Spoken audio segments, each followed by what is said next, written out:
Student मैंने अभी आपको लगभग 5 क्वेश्चन करा दिए थे नेक्स्ट वीडियो में, अब आगे वही पढ़ा रहा हूँ। अगर आपको वीडियो मिलने में कोई प्रॉब्लम है तो आप ज्ञानदीप ई लर्निंग सर्च करें यूट्यूब में जाके और आपको ये सारे वीडियोस मिल जाएंगे।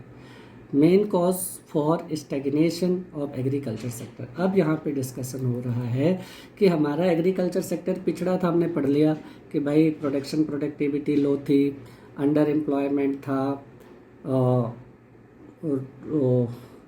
85% लोग अपने लाइवलीहुड एग्रीकल्चर से ले रहे थे, लेकिन गवर्नमेंट ने कोई कैपिटल फॉर्मेशन नहीं किया, इन्वेस्टमेंट नहीं की, और इसके वजह से ये फीचर्स थे। अब बात आती है कि एग्रीकल्चर की प्रोडक्शन और प्रोडक्टिविटी कम थी, अंडर एम्प्लॉयमेंट था, क्यों था? ये अलग से सेपरेट क्वेश्चन बना दिया है एनसीईआरटी ने।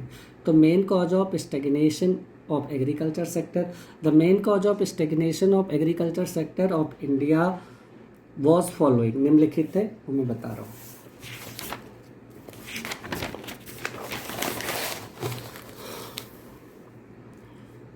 सबसे पहला है land tenure system. There were 3 form of land tenure system introduce in British Raj. जब ब्रिटिश राज थे तो उस समय किसान आज़ाद नहीं थे, उन्होंने लैंड एक रॉन्ग पॉलिसी बनाई, और उस रॉन्ग पॉलिसी में क्या किया कि उन्होंने जमींदार है ना, महलवारी सिस्टम, जमींदारी सिस्टम और रैयतदारी सिस्टम इंट्रोड्यूस किया। इसके वजह से मैं थोड़ा ब्रीफ में पहले आपको बता देता हूँ। जमींदार एक पर्सन होता था जिसे एक पर्टिकुलर बहुत बड़ा है ना एरिया ऑफ लैंड दे दिया जाता था, और ब्रिटिश सरकार उससे रेवेन्यू कलेक्ट करती थी। वो कहती है हमें मतलब नहीं, हमने इतना एरिया दे दिया, चाहे आप खुद कल्टीवेट करो चाहे किसानों से कल्टीवेट कराओ, हमें तो इतना पर्टिकुलर अमाउंट चाहिए। अब क्या हुआ, जमींदार किसानों को वो जगह देते थे, जमींदार फ्री थे कि वो चाहे जो किसानों से उसूल करें, तो वो किसानों से, फार्मर से बहुत ज़्यादा और रेवेन्यू लेते थे, और फार्मर्स को कोई सहूलियत नहीं मिलती थी। इसके वजह से फार्मर्स दिन प्रतिदिन एग्रीकल्चर से दूर जाना चाहते थे, उन्हें एग्रीकल्चर में कोई प्रॉफिट नहीं नज़र आता था। उसी को हम पढ़ेंगे zamindari system. In zamindari system, zamindars और landlords were the owner of the land. Zamindar ही ओनर ऑफ द लैंड था।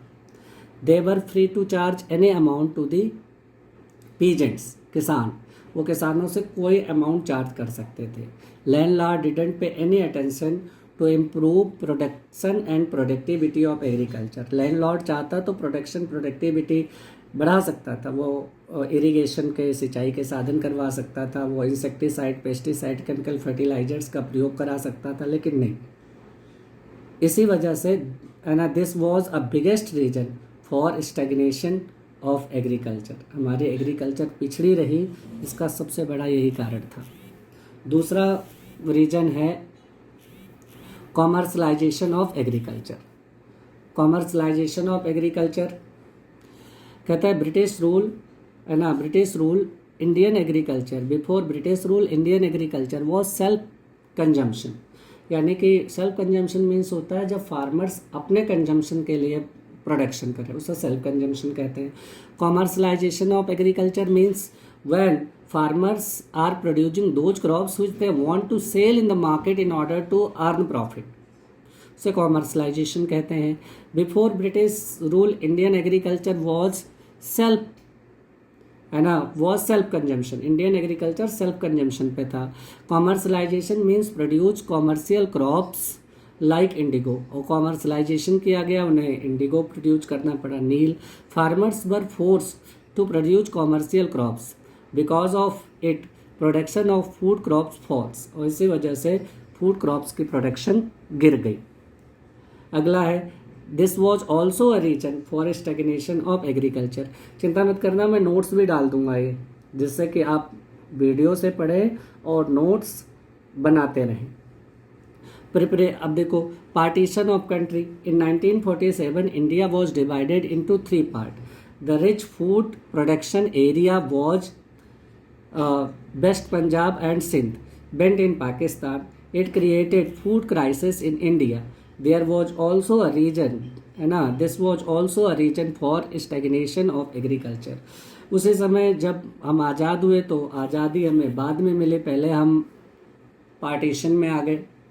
अब पार्टीशन में आ गए, पार्टीशन हो गया तो क्या हुआ कि 3 पार्ट में डिवाइड कर दिया गया इंडिया को. एक वेस्ट पाकिस्तान रहा, एक ईस्ट पाकिस्तान रहा और एक इंडिया. तो क्या हुआ कि 1947 में जब डिवाइडेशन हुआ तो रिच फूड प्रोडक्शन एरिया जो वेस्ट पंजाब की थी और सिंध की थी वो पाकिस्तान में चली गई. और इससे क्या हुआ कि इंडिया में फूड क्राइसिस आ गई, क्योंकि वो लैंड बड़ी फर्टाइल है. जो इस समय पाकिस्तान के पास लैंड है, they are very fertile land. वहाँ पे कपास की खेती बहुत अच्छी होती है. तो this was also a reason for stagnation of agriculture. अब आपने पढ़ लिया कि एक तो जमींदारी सिस्टम था जिसके वजह से हमारा एग्रीकल्चर बर्बाद हुआ, प्रोडक्टिविटी कम थी. दूसरा कॉमर्शलाइजेशन ऑफ एग्रीकल्चर था और तीसरा पार्टीशन ऑफ द कंट्री था.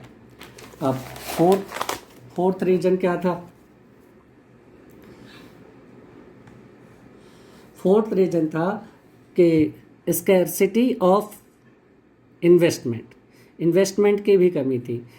In Indian agriculture was force facing scarcity of investment. Farmer neither had resources and technology nor had